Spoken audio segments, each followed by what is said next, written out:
I'm about to show you a kind of wound that doesn't bleed. This is a war that isn't fought on a battlefield, but inside someone's mind, against their own country. We've spent decades studying combat trauma, but what if I told you there's a psychological injury that's just as twisted, just as destructive, and in some ways, even crazier? I was shocked when I heard this, but experts are now saying that being wrongfully convicted is psychologically worse than what soldiers go through in war.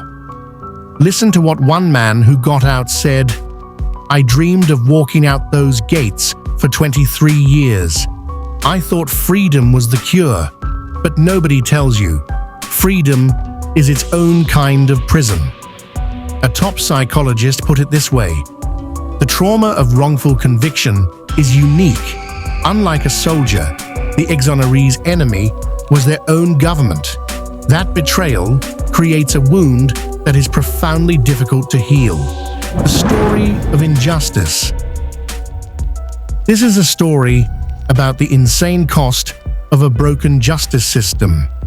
It's about what happens after the cameras leave and the cell door opens. Meet a guy we're calling James. He was 22, a young dad with a normal job, but that life was completely destroyed the day cops knocked on his door. There was a robbery, and a scared witness picked his photo from a lineup. The case was weak. It was just one questionable ID, but it didn't matter. He was convicted. They gave him 40 years. 40. For the first few years, he was in total shock, thinking it was a mistake that would get fixed. But the appeals went nowhere. The days turned into years. Hope turned into rage, and then just nothing. In his own words, "In prison, you have to be aggressive to survive. You see violence you can't unsee." But the worst part was being erased. My name, my past, who I was, gone. I became inmate number 734. The state tells you, you are a criminal. And after a decade, a part of you starts to wonder if they're right. They call it soul death. You lose your identity. You're just gone.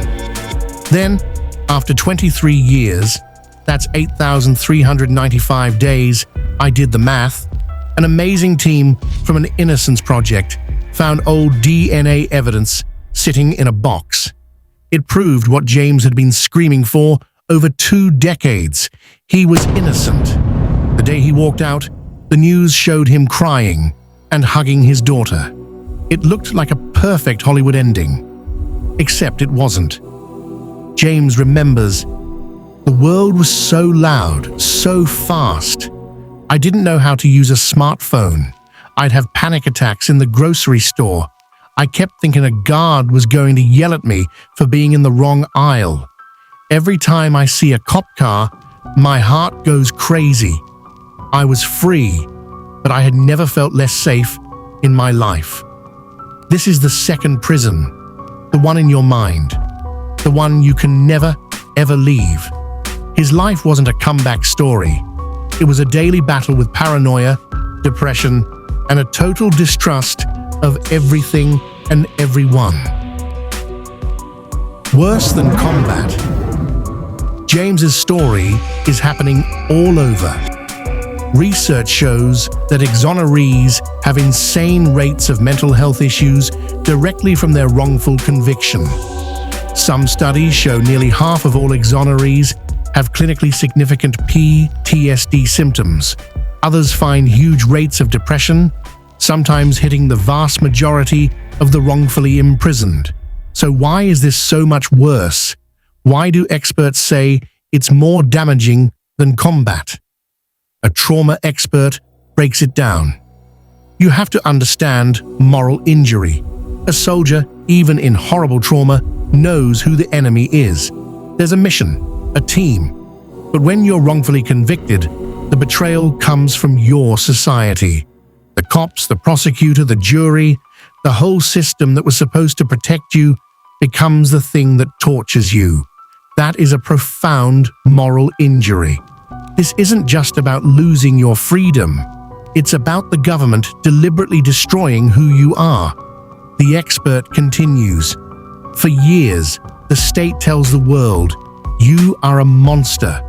When you finally get out, how do you even start over? Who are you? The old you is gone. They took your reputation, your relationships, your career. They literally stole your identity. James says the same thing. They took my name. For 23 years, I was a number. When I got out, I looked in the mirror and didn't even know that guy. I felt like a ghost. Finally, the trauma never ends. A soldier's tour is over. But for an exoneree, the battle goes on forever. Even when you're proven innocent, the conviction can stay online, showing up in background checks.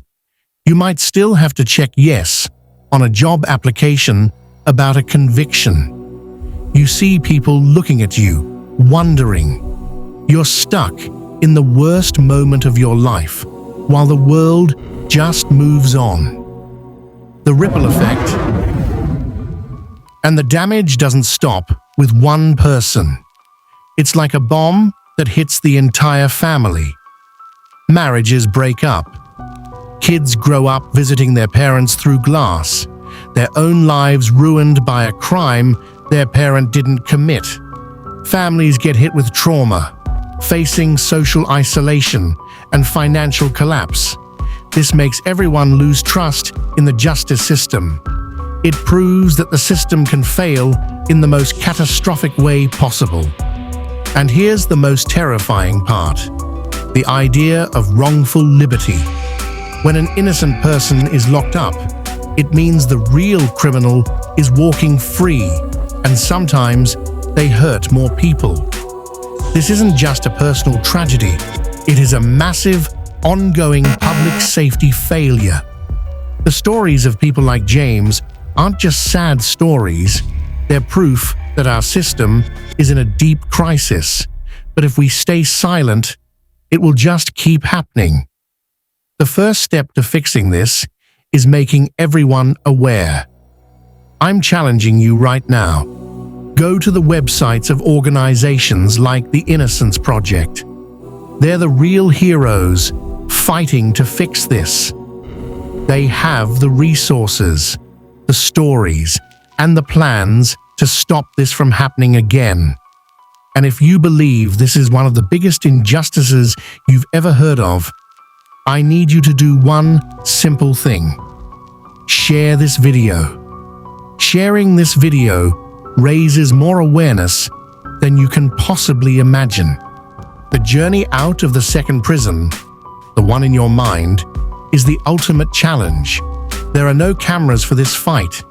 It's a quiet battle these survivors face every single day.